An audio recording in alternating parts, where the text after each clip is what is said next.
présentation du journal. Mesdames et messieurs, bonsoir. Merci de nous recevoir. Je suis Tina Salama à la présentation de ce journal et c'est dans le cadre des 50 ans de l'ISTIFASIC dont je suis le fruit. Tout de suite, le sommaire.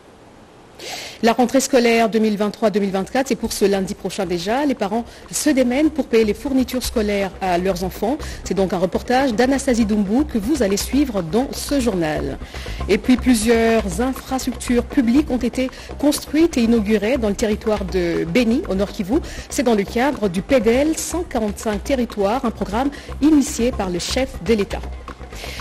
La formation des journalistes sera au cœur de la chronique de ce soir, présentée par le professeur Arthur Yenga, un autre ancien de l'ISTIFASIC. Professeur, bonsoir. Bonsoir Tina Salama. Je reviens à vous tout à l'heure. A tout de suite. Bonsoir encore une fois, merci de nous recevoir chez vous, nouvellement accrédités en République démocratique du Congo, 4 nouveaux ambassadeurs respectivement des Émirats arabes unis, de Belgique, des Pays-Bas et de Norvège ont présenté leur lettre de créance au président de la République, Félix-Antoine Tshisekedi Tshilombo, au palais Dumont Ngaliema. Pierre Kibambi Somwe, fils Matondo et champion d'Angui. Excellente relation bilatérale entre la République démocratique du Congo et les Émirats arabes unis, la Belgique, les Pays-Bas, la Norvège, dont les ambassadeurs extraordinaires et plénipotentiaires ont présenté tour à tour ce jeudi 31 août leur lettre de créance au président de la République Félix-Antoine Tshisekedi Tshilombo.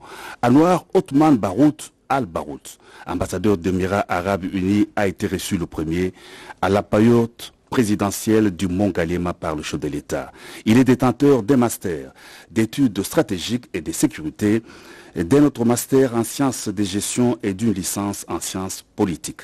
Anwar Othman Barout a été nommé à la mission permanente des Émirats arabes unis auprès des Nations unies à New York, aux États-Unis d'Amérique, et ambassadeur de son pays au Japon. Il a assumé les mêmes fonctions d'ambassadeur des Émirats arabes unis en Autriche. C'était ensuite au tour de Madame Roxane de Bilderling, ambassadeur de Belgique, de présenter ses lettres de créance au président de la République. La diplomate belge a un master en interprétation de conférences français, anglais, espagnol et un diplôme complémentaire en études européennes de l'Université de Louvain. Elle a été ambassadeur de Belgique au Japon et au Kenya avec accréditation auprès de la Somalie, l'Érythrée, les Comores, les Seychelles et Madagascar. Madame Bilderling a aussi exercé les fonctions de représentante auprès du programme des Nations Unies pour l'environnement et du programme des Nations Unies pour les établissements humains. Elle parle couramment le français,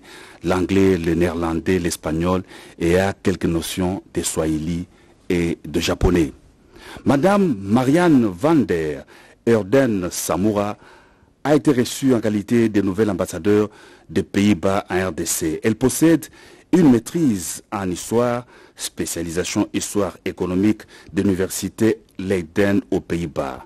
Entrée au ministère néerlandais des Affaires étrangères en 1998, elle a été en poste en Afrique du Sud, au Bangladesh, en Géorgie, au Thaïlande et en Tunisie. L'ambassadeur de Norvège, Molster Holt, a clôturé la série des audiences auprès du président de la République. Le diplomate norvégien a fait des études de sciences politiques, histoire et français. Il est diplômé en sciences politiques de l'université norvégienne de Bergen. L'ambassadeur Molster a été notamment conseiller principal à la direction du développement durable, premier secrétaire à l'ambassade de Norvège à Tokyo au Japon et ministre conseiller à l'ambassade de Norvège à Paris en France.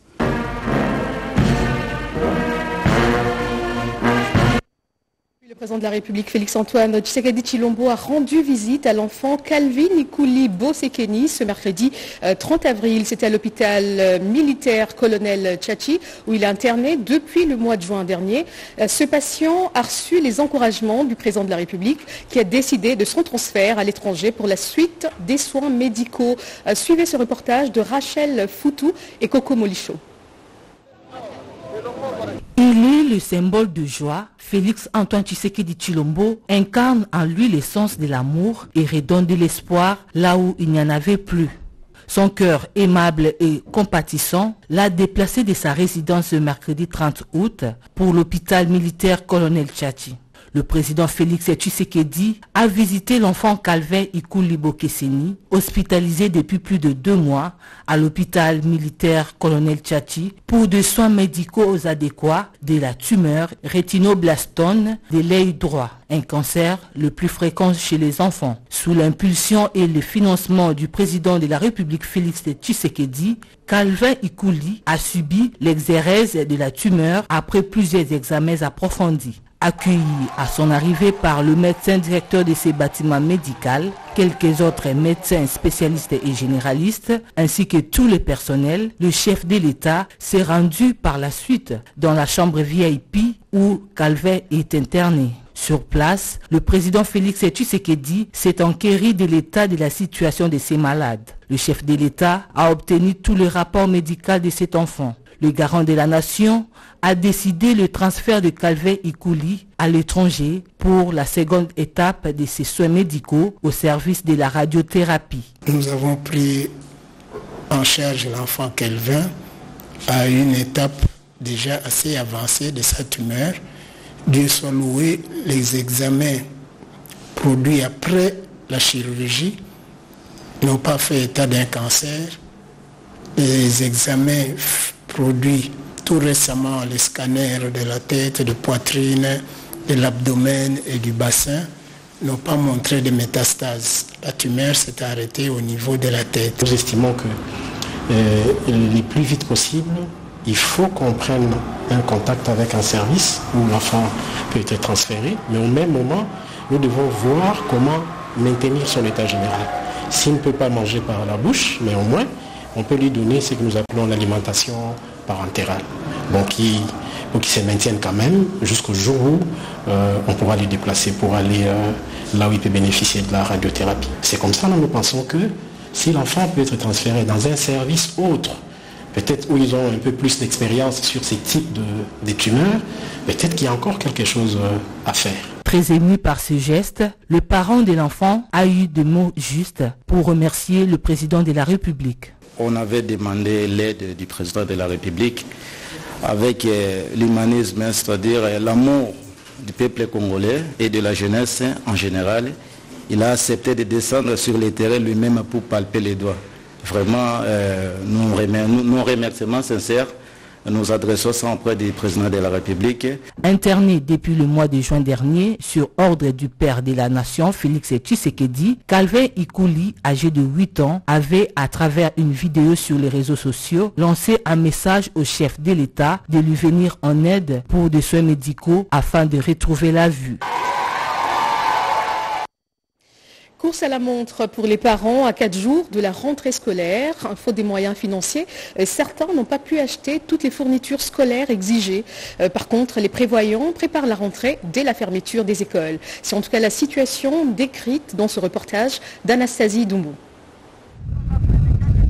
C'est en principe ce lundi 4 septembre 2023 que débutera l'année scolaire 2023-2024 et ce, sur toute l'étendue du territoire national. La rentrée des classes est un moment de joie, de retrouvailles avec les anciens et nouveaux amis au sein de l'école. Mais pour les parents, c'est un moment de dur labeur. Ils sont appelés à répondre favorablement aux besoins de leur progéniture. Certains se disent prêts pour voir leurs enfants débuter les cours dès le 4 septembre. On prépare la rentrée juste le jour où les enfants sont en congé.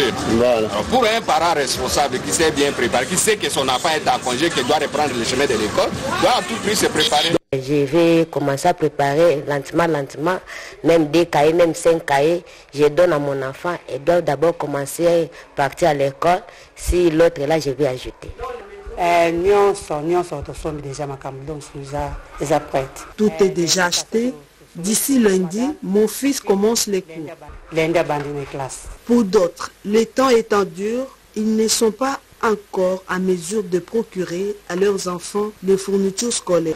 On n'arrive même pas à sortir de sa chambre parce que si vous sortez, les enfants sont là, ils vont directement vous demander, papa, jusqu'à là, moi j'ai besoin de mes cahiers pour que je commence à mettre les étiquettes, moi j'ai besoin de ceci, mais papa, ma Jeep, ainsi de suite. Pendant que vous n'avez pas la possibilité de répondre à toutes ces demandes-là. Nous sommes des responsables devant les enfants. Moi je suis agent de l'État, je ne suis pas encore payé. Maintenant la rentrée c'est demain.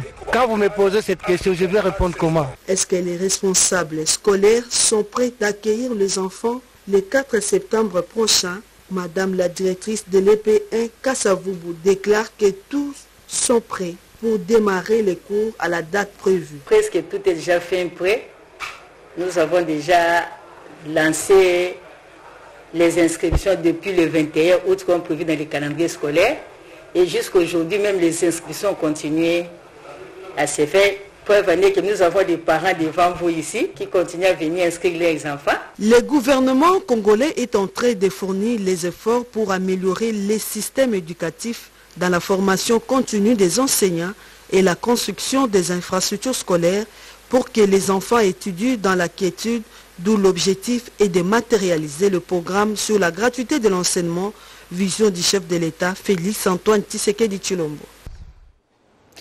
Mise au point sur la manifestation d'hier à Goma, le gouverneur militaire indique qu'il s'agit d'une organisation violente. D'après le général Constant Dima, le meneur du groupe originaire du Sud Kivu n'en est pas son premier coup d'essai. Il précise que les corps des victimes de cette marche interdite sont gardés à la morgue de l'hôpital militaire. Suivons le gouverneur du Nord Kivu dans cette interview exclusive accordée à Françoise Bouela. Un groupe mystico-religieux qui a apparu ici, nous le connaissons il y a quelques mois. Le leader, c'est un prophète, il se dit prophète d'ici mois. Il est originaire du Sud Kivu, mais installé ici. Et la police est allée dans le 29 le soir pour les encadrer, les empêcher d'aller vers la base de la MONUSCO. Pendant que la police faisait son travail, ils ont arraché un policier, ils l'ont amené chez eux, ils l'ont tué, en portant son arme. Et d'un coup, la manifestation que nous imaginons passive, sans violence, se transforme directement en violence, c'est des coups de feu. Mais ils allaient investir la base de la MONUSCO, ils allaient commencer à chasser les Blancs, les Occidentaux, ils allaient commencer à s'attaquer aux ONG et aussi aux forces de l'EAC. Alors, quand ça tire, ce n'est plus une manifestation telle que préconisée, c'est ainsi que l'armée a intervenu parce que ça semble à une manipulation pure et simple avec des jeunes gens drogués qui n'avaient rien à voir avec ces sectes. Voilà d'où est sortie cette violence qui a fait face maintenant à l'armée. Pour l'instant, moi-même, j'ai fait, depuis le matin d'hier, j'ai fait le tour de la ville sur les lieux. Ce que moi j'avais vu ensemble avec le médecin et qu'il a consigné à la morgue donc, du Kankatindo à l'hôpital militaire, c'était 6 morts que moi j'ai vus. Donc jusque-là, j'ai dépêché le médecin. Ce matin, il est venu à mon bureau ici pour qu'ils aillent me faire un rapport exact, donc le nombre de blessés et des morts. La situation sécuritaire dans l'est de la RDC, le processus électoral, 2 points abordés tour à tour par le vice-président de l'Assemblée nationale et le président de la CENI avec la délégation des femmes de la Commission Paix et Sécurité de l'Union africaine. Des précisions dans ce résumé de Robert Ndaye et Tétis Samba. Le compte à rebours a commencé et on s'achemine lentement mais sûrement vers la tenue des élections en décembre 2023. La Commission électorale nationale indépendante met les bouchées doubles pour offrir aux Congolais les élections libres et transparentes. Ce 31 août 2023, à seulement 24 heures du lancement de l'appel à candidature pour les présidentielles, le président de la CENI, Denis Kadima Kazadi, a échangé avec une délégation des femmes de l'Union africaine, conduite par Mme Bineta Diop. Les échanges ont tourné sur la participation des femmes au procès électoral en cours.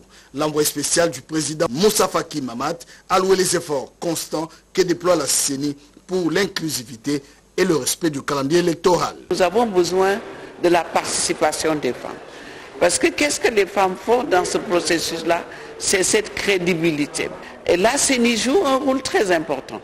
Ce que nous avons vu également, le président nous a dit, c'est qu'il prend lui-même des décisions quand il y a des candidats qui sont à égalité homme-femme, que lui-même il prend la décision que ce soit la femme ou les jeunes qui soient mis devant. À la Chambre basse du Parlement, le premier vice-président de l'Assemblée nationale, le professeur André Mbata Betoukoumessou, a reçu la même délégation des femmes de l'Union africaine. Le retour de la paix dans la partie est de la RDC a été largement commenté. Le numéro 2 de l'Assemblée nationale a fait les tours d'horizon et informé ses hôtes de la volonté du président de la République, Félix Antoine Tshisekedi Tshilombo, de ramener la paix à l'est de la République démocratique du Congo. Nous avons discuté de ces questions de paix, ces questions de la participation de la femme à la vie politique.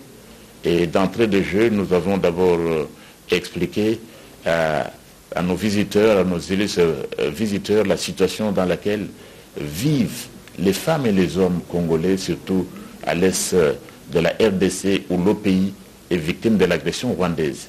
Et nous avons précisé que cette situation d'agression par le Rwanda de la RDC affecte les droits des Congolais, en particulier les droits des femmes qui sont victimes de viols et qui sont victimes de toutes les violations des droits de l'homme.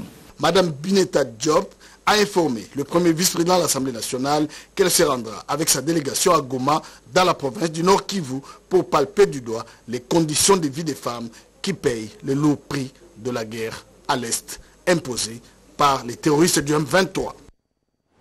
Le Premier ministre Jean-Michel Sama Lukonde Kyenge a abordé le processus électoral et d'autres questions liées aux droits de l'homme avec le président de la Commission nationale des droits de l'homme, Paul Ntsapou Mukulu. Les détails avec Patti Tongwango. Les questions liées aux droits de l'homme en République démocratique du Congo, au cœur des échanges entre le Premier ministre Jean-Michel Sama Lukonde Kyenge et le président de la Commission nationale des droits de l'homme, CNDH, Paul Ntsapou Mukulu. Et nous, la CNDH, nous sommes obligés d'échanger avec d'autres chefs de corps, notamment le Premier ministre de notre gouvernement, sur la situation qui prévaut actuellement. Et nous avons également abordé la question des difficultés qui sont les nôtres par rapport à notre travail au quotidien, promouvoir et protéger les droits de l'homme, les enquêtes sur terrain. Au regard des élections qui pointent à l'horizon en RDC, le président de cette institution d'appui à la démocratie a informé les chefs du gouvernement de la mise sur pied d'un programme visant à accompagner les processus électoraux en cours.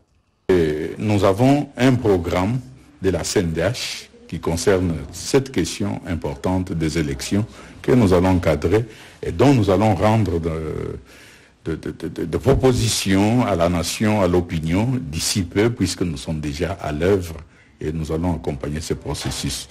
Cela demande que les autres organes auxiliaires à la préparation et à l'organisation des élections avec la CENI se mettent en ordre de bataille dans le bon sens, de sorte que nos élections soient couronnées de succès. Les difficultés auxquelles fait face la CNDH dans l'exercice de ses fonctions de promotion et de protection des droits de l'homme ont été soumis au chef de l'exécutif national.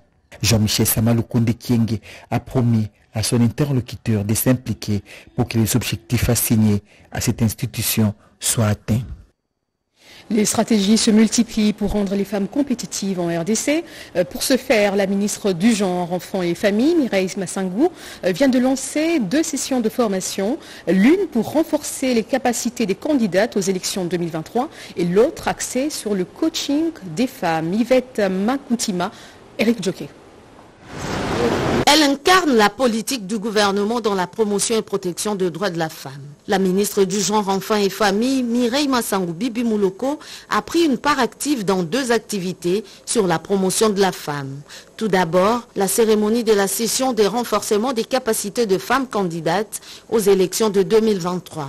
Une activité placée sous les thèmes « Une initiative de fonds pour les femmes congolaises » avec l'appui technique et financier de Friedrich Ebert Stiftung à l'intention de femmes candidates à la députation nationale et qui s'est déroulée en présence de femmes leaders de la société civile et le partenaire du gouvernement. Dans son adresse, la patronne du genre a souligné en gras les avancées majeures enregistrées dans la participation politique de la femme sous l'ère Félix Tshisekedi, à l'image de 28% du quota femmes au sein du gouvernement, ainsi que les réformes pertinentes en matière électorale. Au-delà de la volonté politique manifeste du président de la République et chef de l'État, à qui je rends les hommages les plus déférents pour la suppression des cautions pour les partis politiques qui auront à aligner au moins 50% des femmes.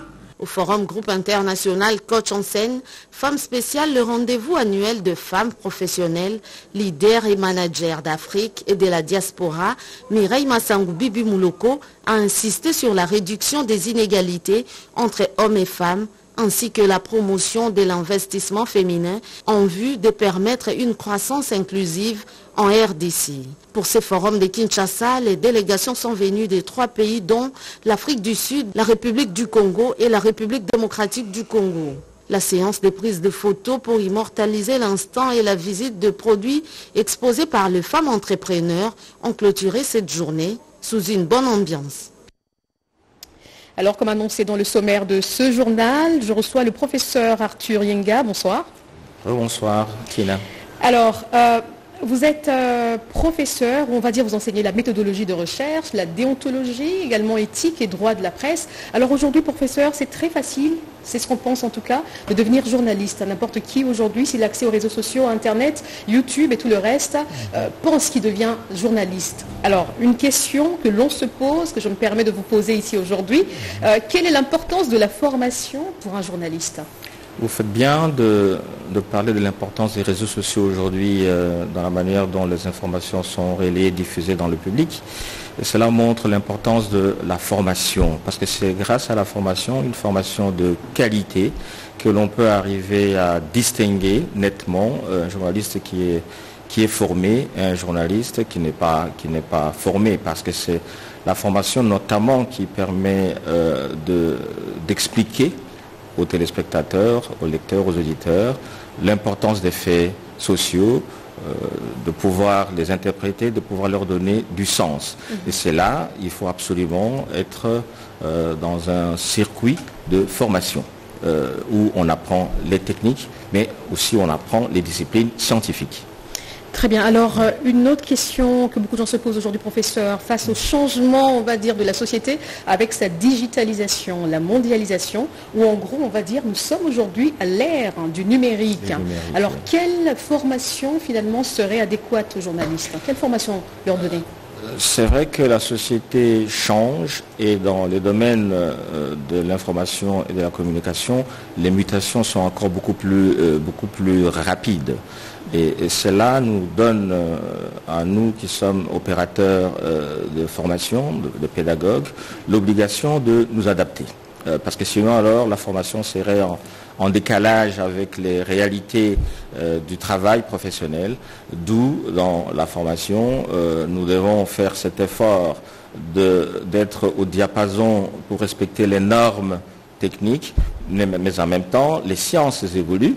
Et il faut absolument intégrer dans la formation des journalistes les niveaux nécessaires qui leur permettent de comprendre les faits nouveaux, de comprendre les domaines nouveaux, de comprendre les applications de manière à les vulgariser auprès du grand public.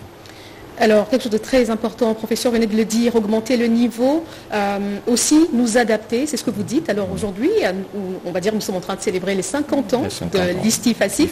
Alors comment l'IFASIC compte répondre, on va dire, aux besoins de formation et de renforcement des capacités des journalistes et une nouvelle catégorie qui s'ajoute aujourd'hui, les communicateurs. Très bien. L'ISTI, quand ça a commencé, c'était une école de journalisme. Et dans son évolution, l'ISTI devrait, dans la formation des journalistes du premier et deuxième cycle, ajouter la troisième dimension qui est celle de former des gens du troisième cycle, des docteurs. On est passé à l'IFASIC. Aujourd'hui, nous sommes dans une réalité où nous avons déjà obtenu la mutation de l'IFASIC à UNISIC.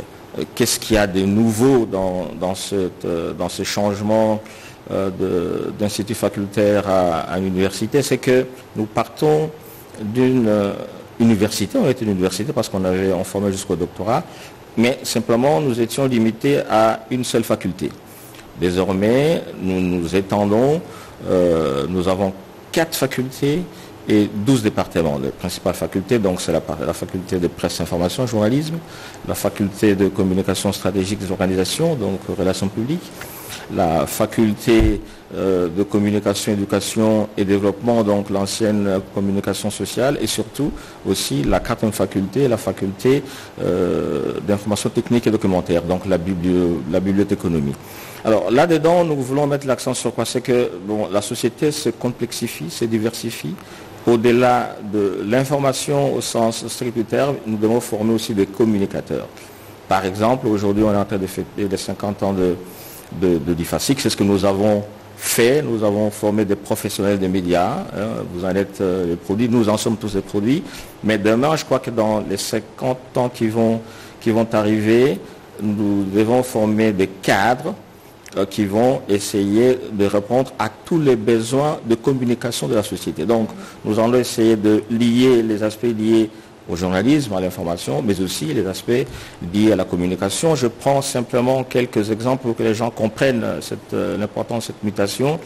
Par exemple, on va mettre l'accent désormais sur aussi la formation de communicateurs qui doivent essayer de s'attaquer aux vrais problèmes de changement de société, des changements de comportement. On a tout un tas de problèmes liés à la lutte contre la corruption, à la lutte contre les antivaleurs.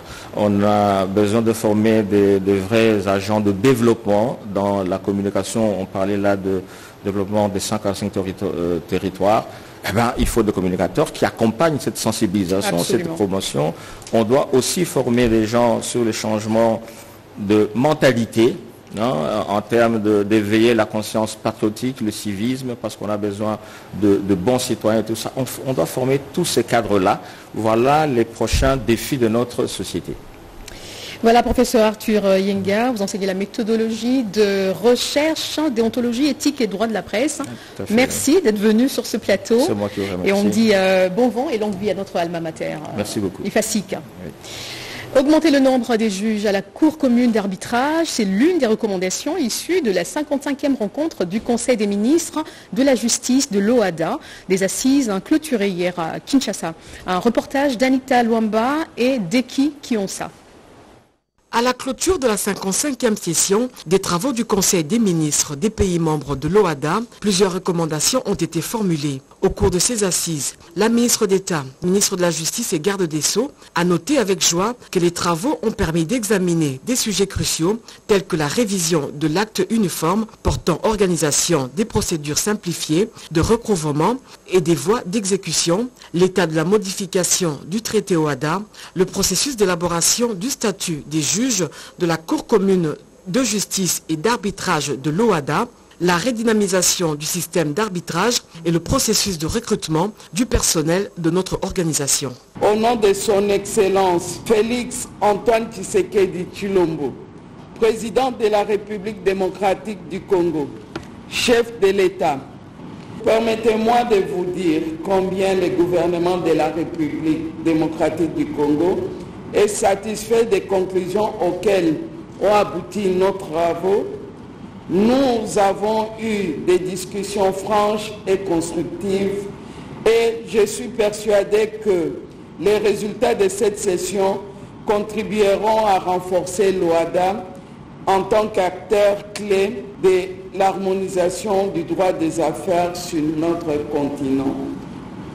Alors que nous nous apprêtons à clore ces travaux, j'aimerais nous encourager tous à poursuivre cet élan de collaboration afin de contribuer efficacement à la réalisation de l'objectif majeur de nos pères fondateurs. Dans une motion, les participants ont remercié le chef de l'État congolais, président en exercice de la conférence des chefs d'État et de gouvernement des pays membres de l'OHADA, au regard du volume des affaires portées devant la Cour commune de justice et d'arbitrage, l'augmentation du nombre de juristes référendaires est plus qu'indispensable pour garantir l'efficacité de la Cour.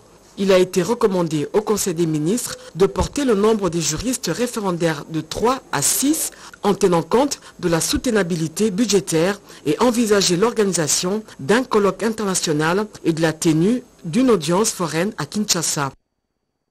À ce propos, la Cour des comptes se propose de sanctionner les provinces n'ayant pas déposé leurs édits. Le délai largement dépassé. Je vous invite à suivre cette communication. En cas de contrôle de l'exécution des lois de finances, la Cour a reçu jusqu'à la date du 15 août dernier les projets d'édits portant reddition des comptes pour le budget du dernier exercice clos de 20 provinces sur 26. S'agissant des gouvernements provinciaux qui n'avaient pas encore transmis à la Cour des comptes leurs édits portant reddition des comptes, le premier président de la Cour a déjà saisi leurs assemblées provinciales respectives afin que des sanctions pour faute de gestion soient prises à l'encontre de gouvernements provinciaux défaillants. Il s'agit des provinces ci-après: Kwango, Maïndombe, Mongala, Nord-Ubangi et Chouapa, ainsi que la ville de Kinshasa. La Cour des comptes informe l'opinion publique que le gouvernement provincial de Kinshasa a, en fin de la semaine dernière, déposé son projet d'édit portant reddition des comptes du dernier exercice clos. Ici est de noter cependant que ce dépôt est intervenu alors que la Cour avait déjà saisi depuis le 21 août 2023 l'Assemblée provinciale de Kinshasa pour des sanctions pour faute de gestion à l'endroit des responsables. La Cour des comptes rappelle par ailleurs aux gouvernements provinciaux qu'elles demeurent dans l'attente de transmission des éléments d'exécution de leur budget en cours au premier semestre, le délai légal fixé au 15 août étant largement dépassé. Comme annoncé dans le sommaire de ce journal, plusieurs infrastructures publiques, dont les centres de santé et écoles, ont été réceptionnés à Béni, dans le Nord Kivu, par la ministre du Plan. Ces ouvrages construits rallongent la liste des infrastructures réalisées dans le cadre du PDL 145 territoires, programme initié par le chef de l'État, Félix-Antoine Tshisekedi. Un reportage de Françoise Abouela et Pompon Umba. Sous bonne escorte militaire, la ministre d'État, ministre du Plan, Judith Suminwa Tuluka, est arrivée à Moussoukou. Cette zone rouge, triangle de la mort, autrefois bastion des EDF Nalu. Ils ont eu à brûler ici à Benimbao ce centre de santé avec mort d'homme, des actes de sabotage pour traumatiser la population.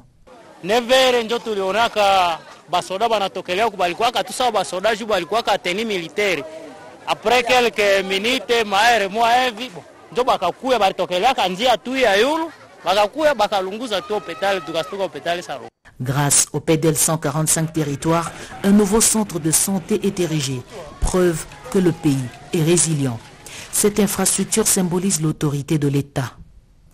Toujours dans les territoires de Béni, ce programme initié par le chef de l'État Félix-Antoine Tshisekedi a construit ce centre de santé qui fait la joie des communautés locales.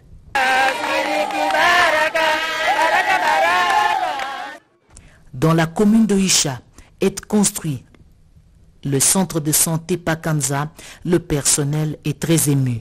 Nous sommes satisfaits. Nous remercions grandement le président de la République. Un bâtiment qui est construit au standard international des centres de santé et qui permettra à la population d'être soignée dans de bonnes conditions.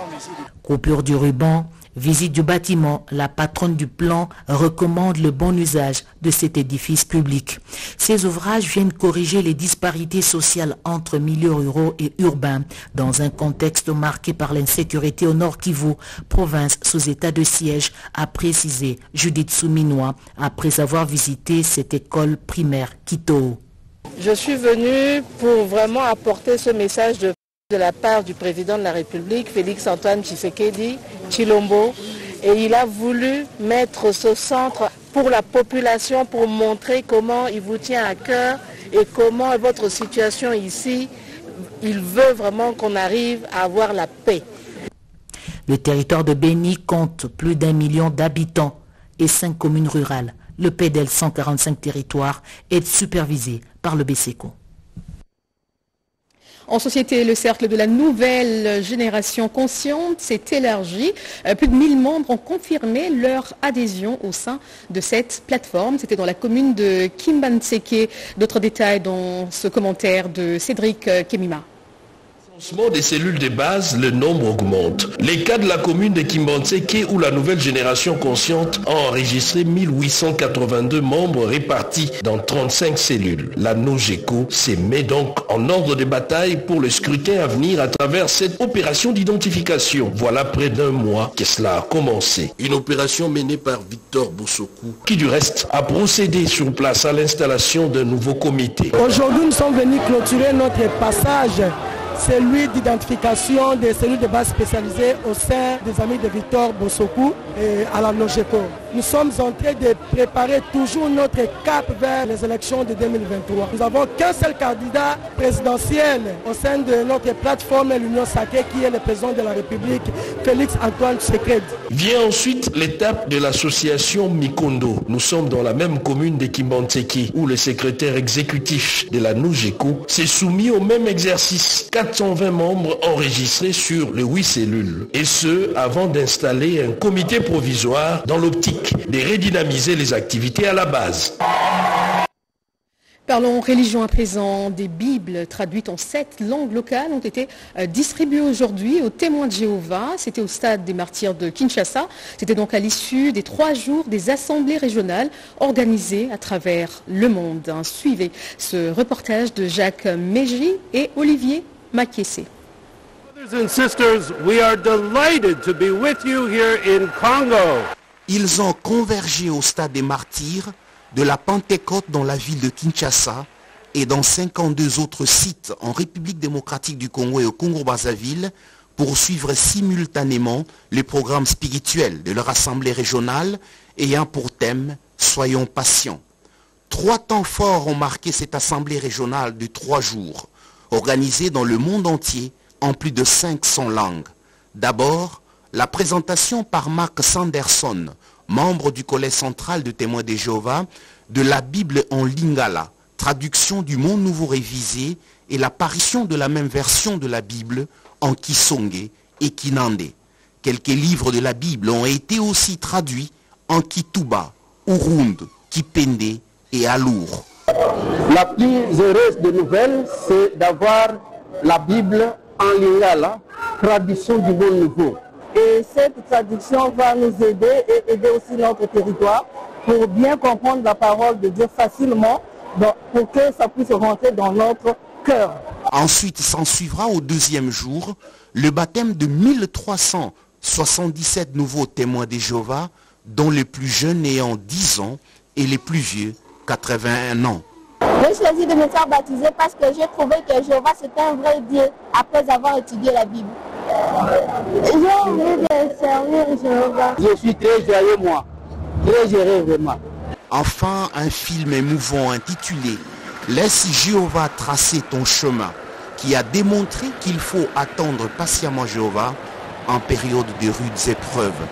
La sonorisation au taux de décibels raisonnables a permis aux témoins de Jéhovah très attentifs d'intérioriser à travers une série de discours au sujet variés pourquoi et comment faire preuve de patience.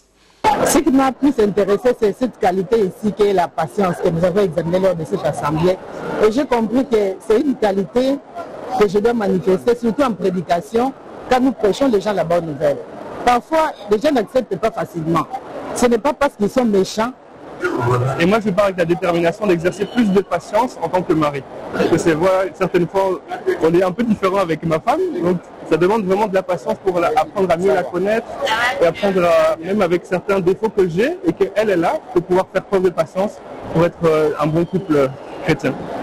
Ce que je veux garder à l'esprit, c'est qu'on a vraiment eu un programme complet pour tous les âges, que les personnes âgées, les couples, les adolescents, les jeunes enfants, tout le monde se retrouve. On reçoit aussi des conseils très pratiques qu'on peut appliquer immédiatement après. J'ai apprécié le discours public.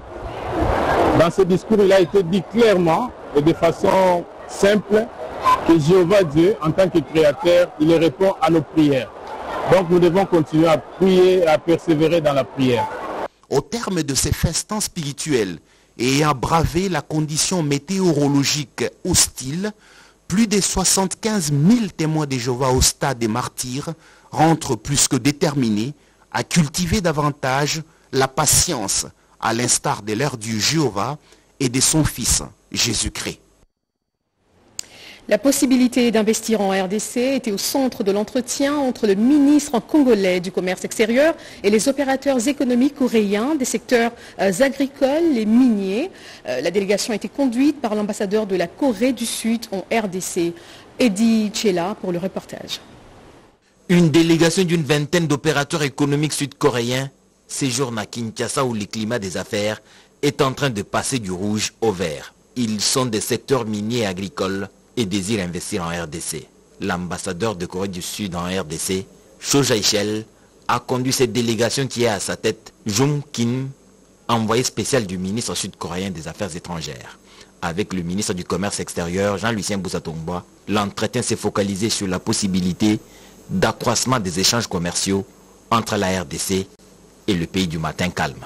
Il était aussi question de la promotion de la coopération à travers les investissements sud-coréens en République démocratique du Congo.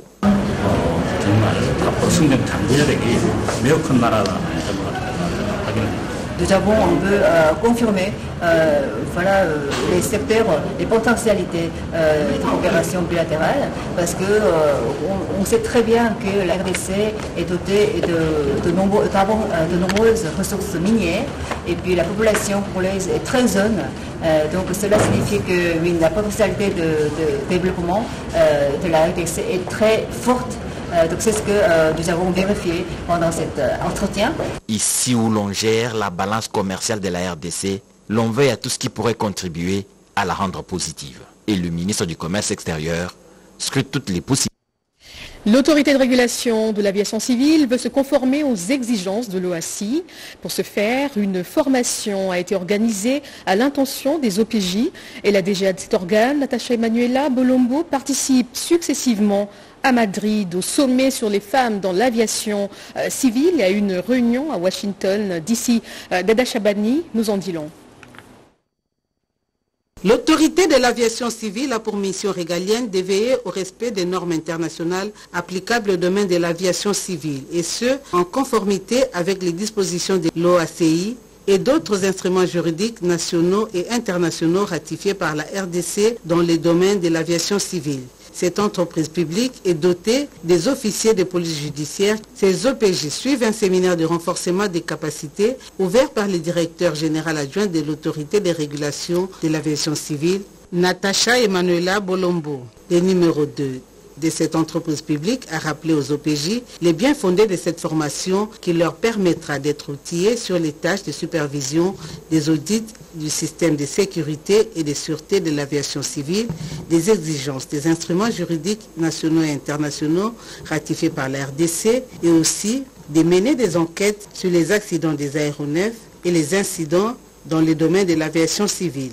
Une fois les objectifs de la présente session atteints, notre administration d'aviation civile aura démontré vis-à-vis de l'Organisation de l'aviation civile internationale OACI la détermination à maintenir les efforts quant à la résolution des carences majeures longtemps décriées lors des audits qui se sont succédés dans notre pays. Avant cette formation, la DGA de l'autorité de régulation de l'aviation civile, Natacha Emanuela Bolombo, venait de Madrid en Espagne où elle a pris part au 2e sommet mondial de l'égalité des sexes dans l'aviation civile mondiale.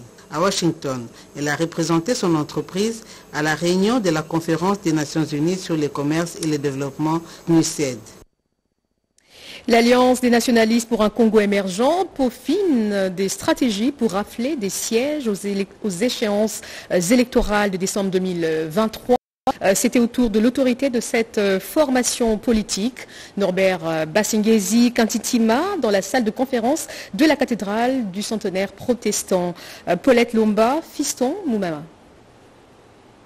Se profile à l'horizon et les états-majors des partis politiques s'organisent. C'est le cas de l'Alliance des nationalistes pour un Congo émergent, dont l'autorité morale est Norbert Basengezi Kantitima, qui a eu une séance de réarmement moral avec les membres et cadres du parti. Objectif, rafler de sièges par un travail bien fait aux élections de décembre, et ce, à tous les niveaux. Norbert Basengezi a exhorté les membres de cette plateforme politique à soutenir la vision du chef de l'État en tant que membre au sein de l'Union sacrée, a-t-il martelé. Tout membre de l'ANC doit avoir un rêve, celui d'avoir 200 députés au niveau de l'Assemblée nationale. L'amour doit caractériser chaque militant et cadre de ces caractères qui est l'ANC. D'ici 112 jours, nous serons aux élections. Nous avons aligné les candidats à tous les niveaux. Nous avons agi à la fois comme ANC, mais aussi comme regroupement au sein de l'AN et des A25. Nous formons le même cartel pour l'avenir de la jeunesse et du genre. C'est pour gagner, mais aussi rappeler que notre congrès a investi le président Félix Antoine Tshisekedi Tshilombo comme candidat président de la République. Je sais que dans 2-3 jours, vous verrez qu'on va convoquer l'électorat et c'est le candidat que nous soutenons. C'était ça l'objet principal. La cérémonie a été sanctionnée par la remise des kits scolaires, pagnes et motos aux membres du parti, symbole d'encouragement et de soutien pour un travail bien fait. Et pour boucler ce journal, ce communiqué conjoint de l'autorité de régulation et des contrôles des assurances ARCA et la Direction générale des douanes et accises, DGDA, qui informe les usagers de la douane de la reprise du contrôle de l'assurance des facultés à l'importation au 1er septembre 2023, à l'exception des produits pétroliers jusqu'à nouvel ordre. À cet effet, elle demande donc à tous les concernés par cette assurance obligatoire de bien vouloir la souscrire et joindre le certificat d'assurance y afférent à la déclaration des marchandises conformément aux dispositions des articles 231 et 236.3 de la loi numéro 15/005 du 17 mars 2015 portant Code des assurances sous peine d'amende. Nous vous engageons au respect de ces dispositions légales et réglementaires faites à Kinshasa le 29 août 2023. Signé pour la Direction générale des douanes et accises DGDA, M. Kabese Moussangou Bernard, directeur général pour le compte de l'autorité de régulation et de contrôle des assurances ARCA, M. Kaninda Ngalula Alain, directeur général. Et voilà, c'est la fin de ce journal.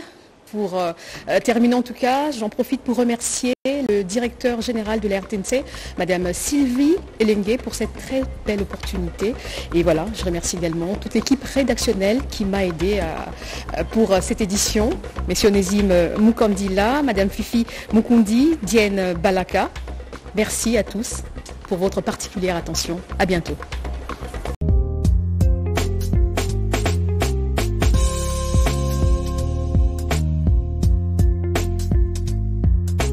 Jamendo.com.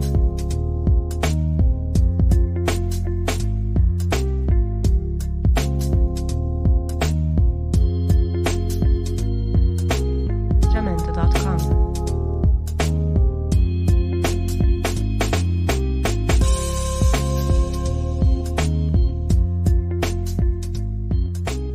Jamendo.com.